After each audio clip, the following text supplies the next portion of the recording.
Hello YouTube. Today we are going to be looking at Hector and the Search for Happiness, which for some odd reason has a tie to the adventures of Tintin. Yeah, I don't know why, but this really bothers me. It doesn't really seem like that much to talk about in the story aspect later, so I'm just going to talk about it here. Also because I didn't have a good idea for an opening.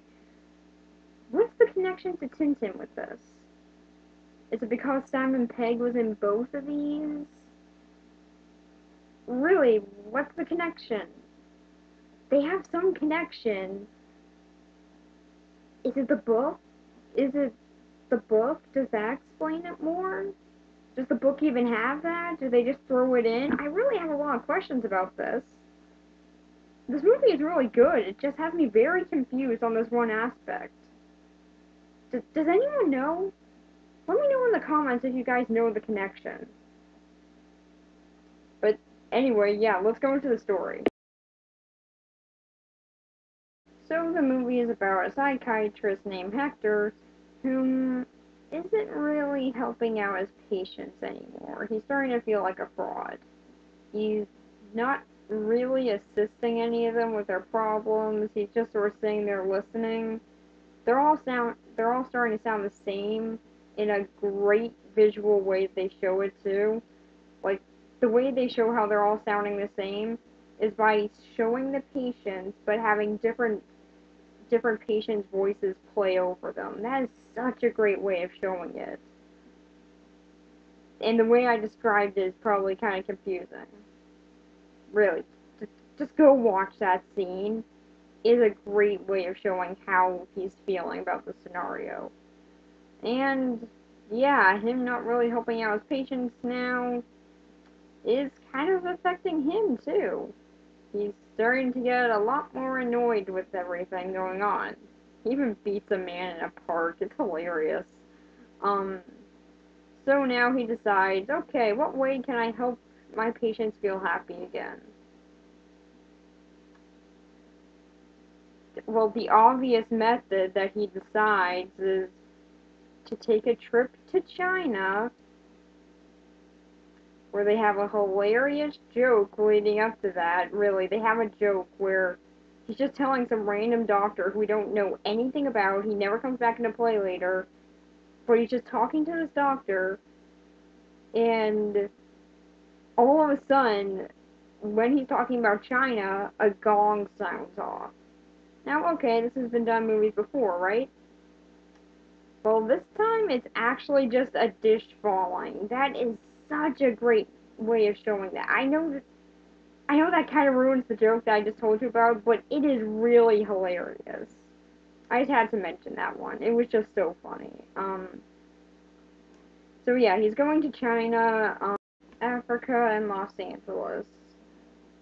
So, how's his girlfriend gonna take this news? Well, about as well as you would expect. She's pretty annoyed at him at first, and then she goes off and packs his bags. So either she was really annoyed at him for that moment and she just wanted him to leave, or she's just a really supportive girlfriend.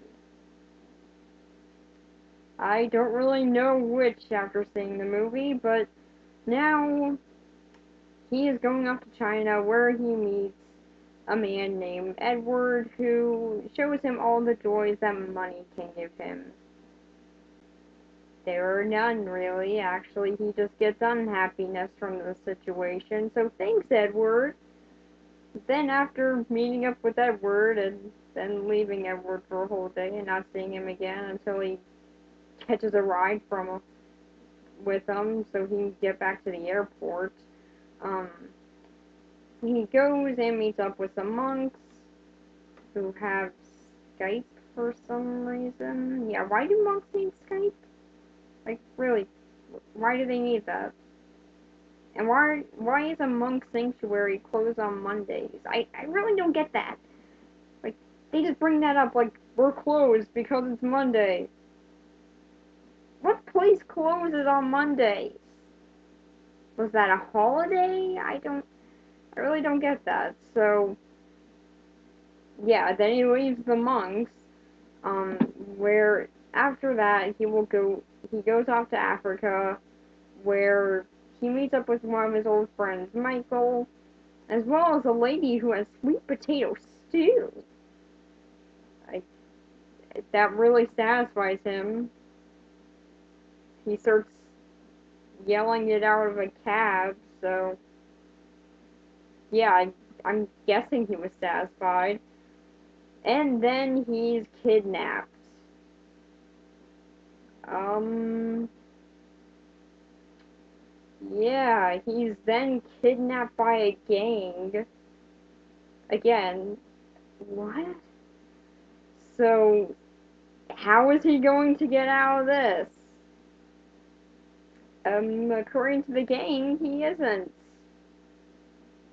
Yeah, their whole entire idea of what to do with him is, well, he doesn't look like he can fetch a price, so he's already seen our faces, which is kind of our own fault. So, what do we do now? No, just leave him in there to rot, I guess. So then he's starving or dying of thirst. One of the two, he's dying anyway. So, I mean, like, he's dying, he's not gonna care. And he meets a rat. This is the only form of a companion that he has in this jail cell. But then the rat is shot. Thanks, gang member people. You destroyed his only companion. Yeah, but luckily he does get out of that because he knows a guy and got a pen from him.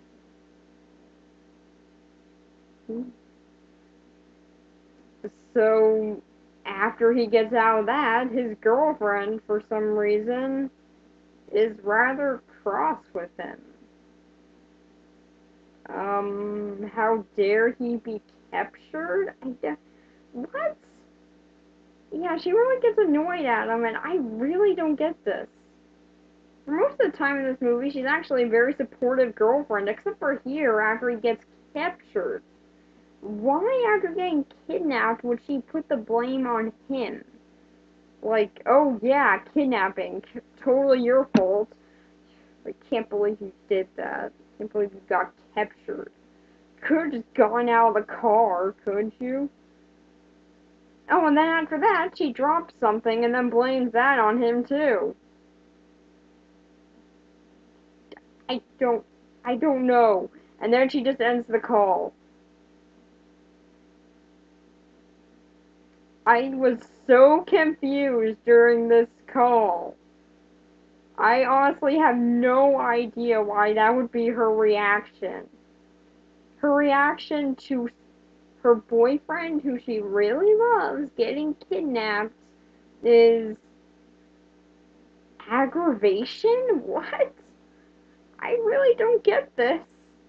But yeah, after that he goes off to Los Angeles, where he meets up with one of his old flames, Agnes, who apparently now has two kids and another one on the way and is married to a mathematician. She's doing good. So, yeah, he meets up with her, and why exactly does he do this? To talk to a professor in happiness. Are there professors in happiness now? Does happiness need professors? The more that you give into the more surreality in this movie, the better it gets. I just now realized that while talking about it. So, yeah, after meeting up with that professor who has a machine to detect emotion, okay, Hector uses it, and he's apparently an anomaly because he has all the emotions that he's supposed to have at once. Yeah, I really don't see how that's a weird occurrence. People can have multiple emotions, but apparently this is unheard of to this professor. Yeah, for a professor who studies mainly in emotion, he sure doesn't understand emotion concepts. He understands them worse than me, and that's saying a lot. So, why was he so happy? Because he got a call from Clara, his girlfriend. And what did she say? She's upset that she was annoyed at him earlier. Okay. And now she decides, yeah, okay, let's get married. That's pretty much what they decided on. Let's get married. So yeah, he goes back to London and they get married. Yay! Now he's a better psychiatrist because he learned about happiness, because he went to 3 different places. And now he's also hanging out with the guy he punched in the face in the park earlier.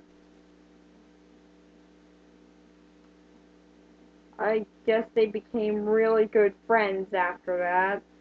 So, yeah, that's pretty much the movie in a very summed up way. So, what do I think of it?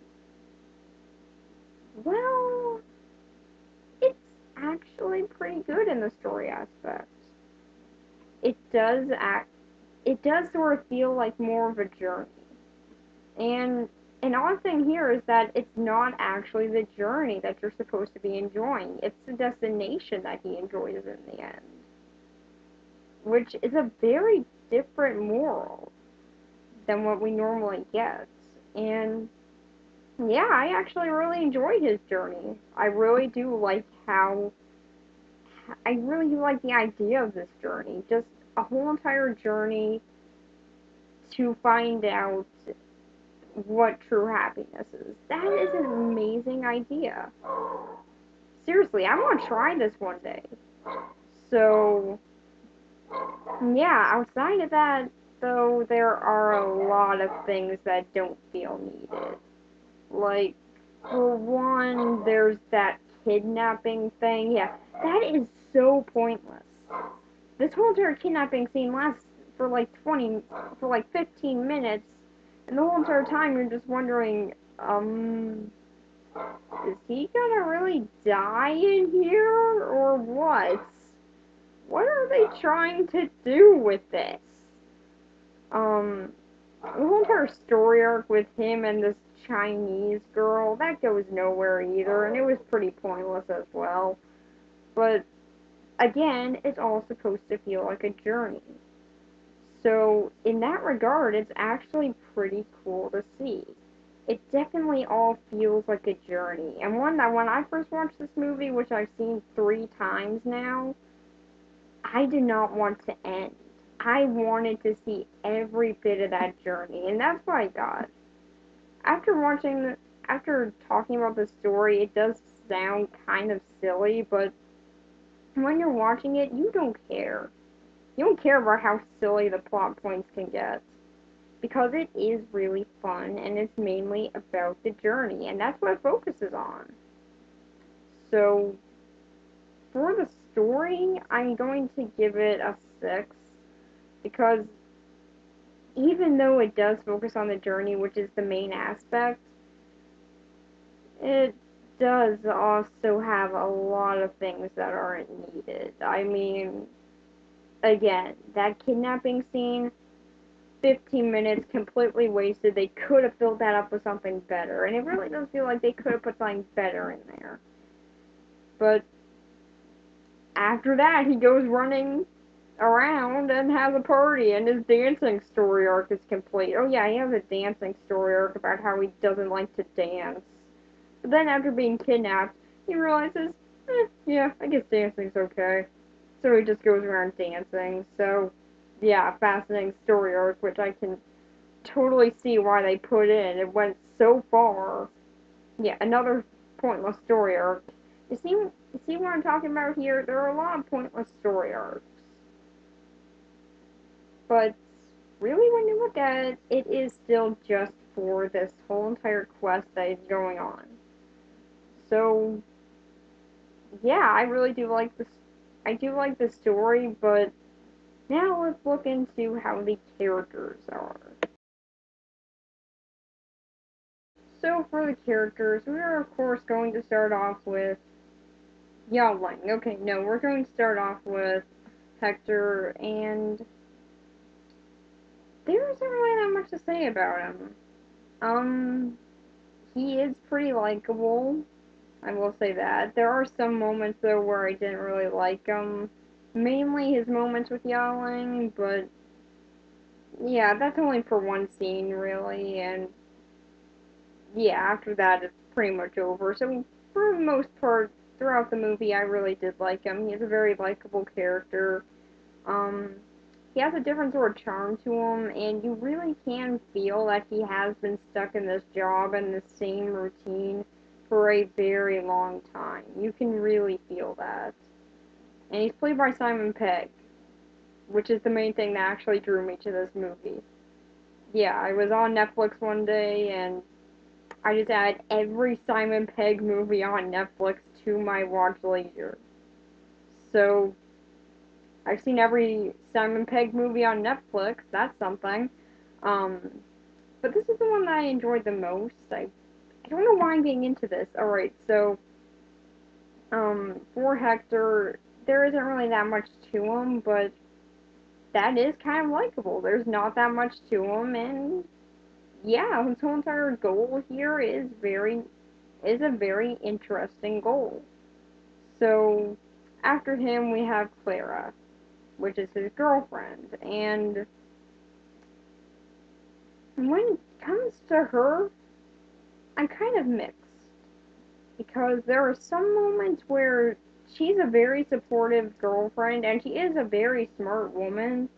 Like she's coming up with these certain types of medicines, or maybe she's coming up with the names. In which case, yeah, no, never mind. Forget what I said about her being a smart woman then, because I mean that's just names.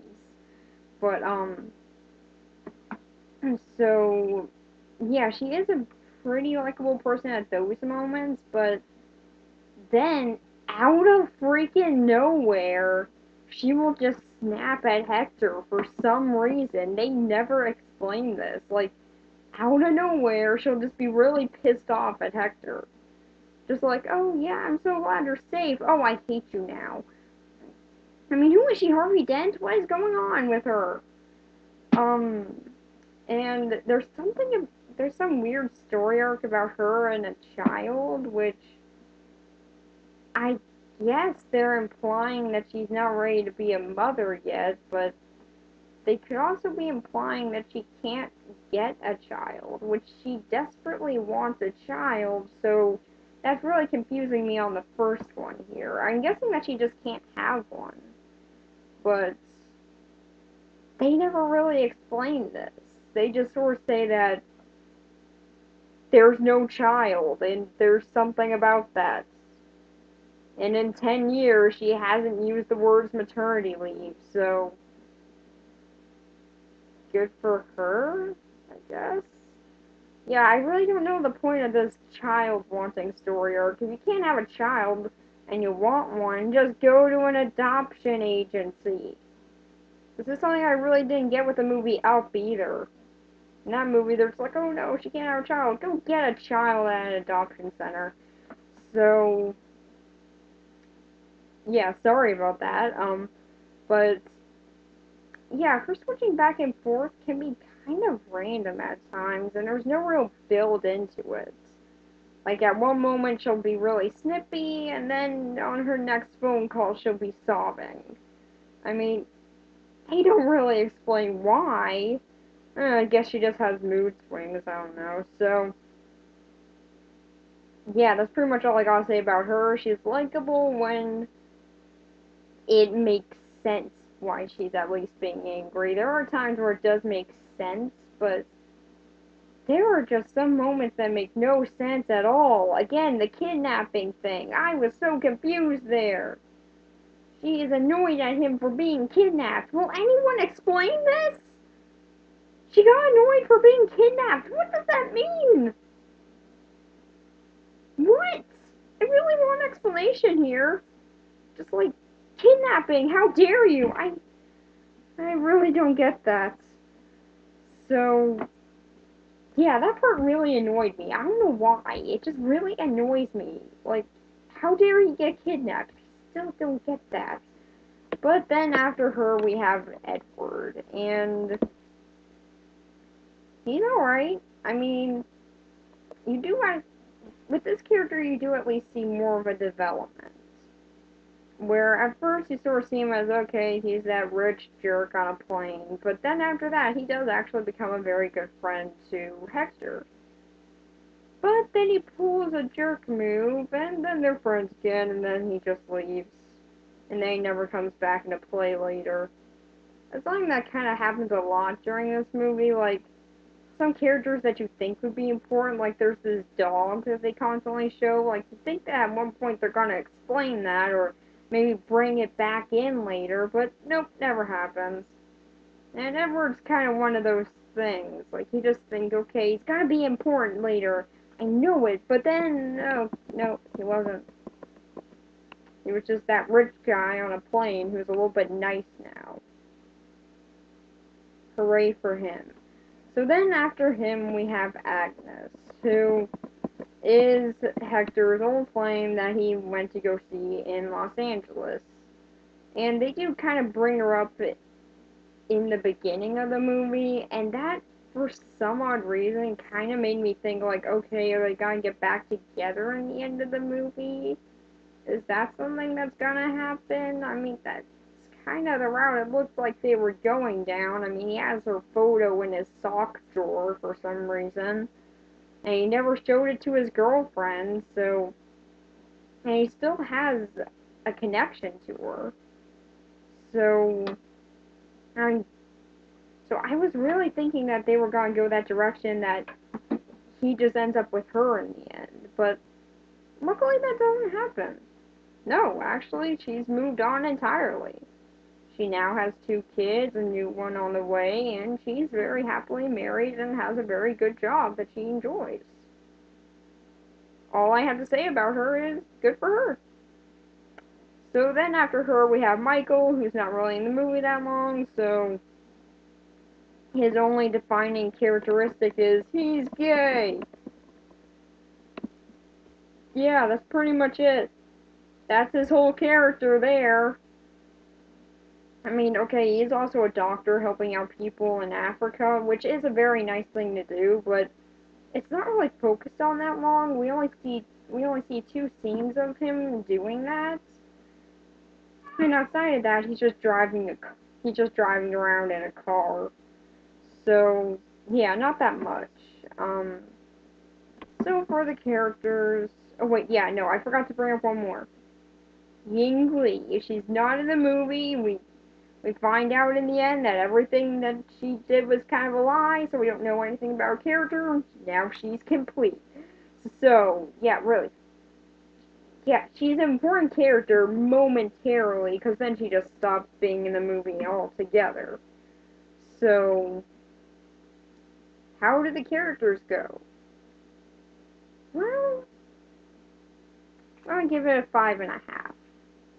Why? Because for the 2 main characters that they put the most focus on, they're really good. They're ones that you do want to see be followed. They're very likable, but when it comes to the side characters, they're interesting and kind of fun at times, but like the sweet potato stew lady, she's fun. Diego, he's pretty cool. But this weird girl on a plane that they focused on for some reason, who I was thinking was at least gonna get a conversation with Hector, she's there. Um, some girl who dies on the plane, or at least is dying on the plane. I feel bad for her. So, yeah, for the side characters, there's not much emphasis put on them. Their stories aren't really followed up, but that doesn't really matter, because the main characters are the ones that we're following. And, again, they make it like a journey. people that you meet on Journey. You just sort of talk to for a bit, then you leave. You just leave the guy. Like, yeah, okay, they have their hotel, I have mine, alright. Bye. That's pretty much what they do with them. And that is kind of what happens on vacations or trips.